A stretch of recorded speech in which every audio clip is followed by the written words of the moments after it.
Praise lord.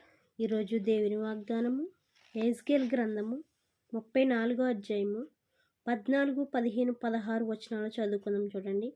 నేను మంచి మేత గల చోట వాటిని మేపెదను, ఇశ్రాయేల్ యొక్క ఉన్నత స్థలముల మీద వాటికి దొడ్లు ఏర్పడును. అక్కడ అవి మంచి దొడ్డిలో పండుకొనును. ఇశ్రాయేల్ పర్వతముల మీద బలమైన మేతగల స్థలమందు అవి మేయును. నేనే నా గొర్రెలను మేపి పరుండబెట్టెదను. ఇదే ప్రభువైన యెహోవాకు. తప్పిపోయిన దానిని నేను వెదుకుదును, తోలివేసిన దానిని మరలా తోలుకొని వచ్చేదను. గాయపడిన దానికి కట్టుదును, దుర్భముగా ఉన్న వాటిని బలపరచుదును. అయితే క్రొవ్విన వాటిని బలము గల వాటికిని శిక్షయను మేత పెట్టి లయపరచుదును.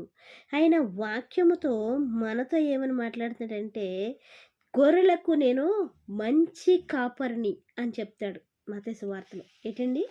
గొర్రెలకు నేను మంచి కాపరిని. మంచి కాపరి తన గొర్రెల కొరకు ప్రాణము పెట్టెను అని చెప్తున్నాడు. ఆయన నిజంగా పెట్టి చూపించేవాడిగా ఉన్నాడు. పెట్టెనని చెప్పడమే కాకుండా నిజంగా పెట్టి చూపించేవాడిగా ఉన్నాడు.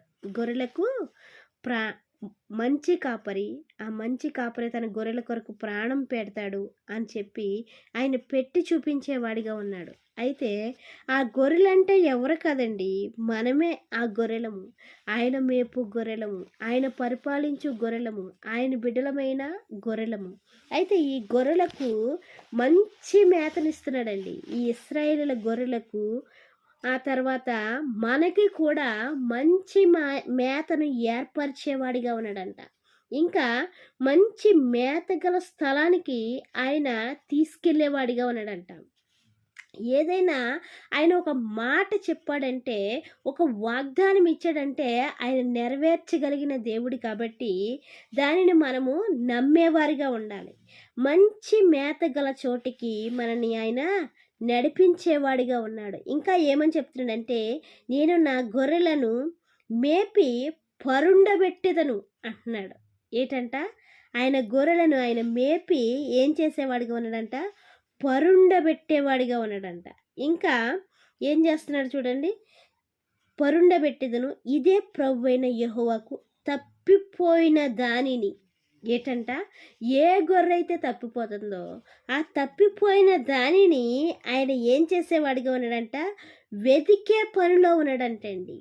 అయితే మనం ఎలాగున్నాం? మనము తప్పిపోయిన వారిగా ఉన్నామా?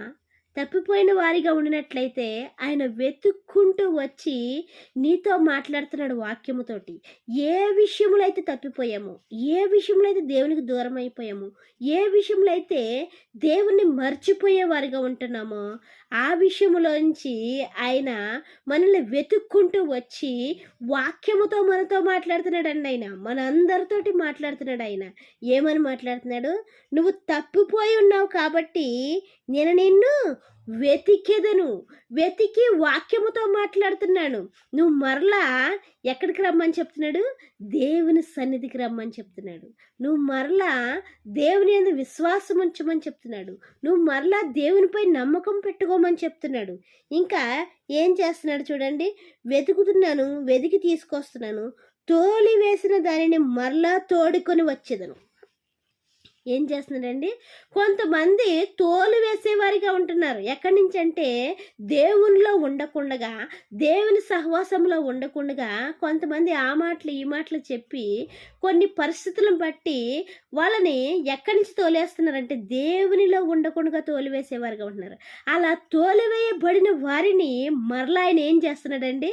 మరలా తీసుకురమ్మంటున్నాడు, మరలా తీసుకొస్తున్నాడు.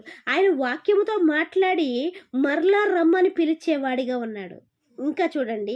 ఇంకా దానిని తోలివేసిన దానిని మరలా తోడుకొని వచ్చేదను. గాయపడిన దానికి కట్టుదును. ఏంటంట?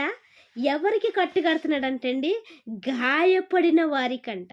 మనము ఏ స్థితిలో గాయపడిపోయి ఉన్నామో, ఏ స్థితిలో అయితే బాధపడుతూ ఉన్నామో, ఏ స్థితిలో అయితే దేవునికి మొరపెట్టుకుంటూ మనలో మనమే నలిగిపోతూ ఏ గాయముతో ఉన్నామో, ఆ గాయాన్ని ఆయన ఏం చేసేవాడిగా ఉన్నాడంటే అండి, కట్టేవాడిగా ఉన్నాడంటే అండి.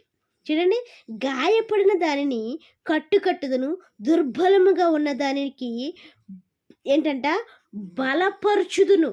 ఎవరైతే దుఃఖములో ఉన్నారో, ఎవరైతే వేదనలో ఉన్నారో, ఎవరైతే నలిగిపోవచ్చున్నారో, ఎవరైతే గాయముతో ఉన్నారో వాళ్ళకి ఆయన ఏం చేసేవాడిగా ఉన్నాడంటే అండి, ఆ గాయాన్ని కట్టేవాడిగా ఉన్నాడంట. అయితే మనం మనుషులతో కాకుండా దేవునికి అప్పగించుకున్నట్లయితే ఆ గాయానికి మందు వేయడానికి ఆయన సిద్ధంగా ఉన్నాడు. నేను వేస్తానని ఆయన వాక్యముతో మాట్లాడేవాడిగా ఉన్నాడు. నీ పరిస్థితి ఏంటో దేవునికి అప్పగించుకునే వారిగా ఉందాం. ఎందుకంటే దేవుడిచ్చిన పరిశుద్ధ వాక్యం దీవించిన గాక. వాక్య పరిచర్యలో మీ సహోదరి. ఆమేన్.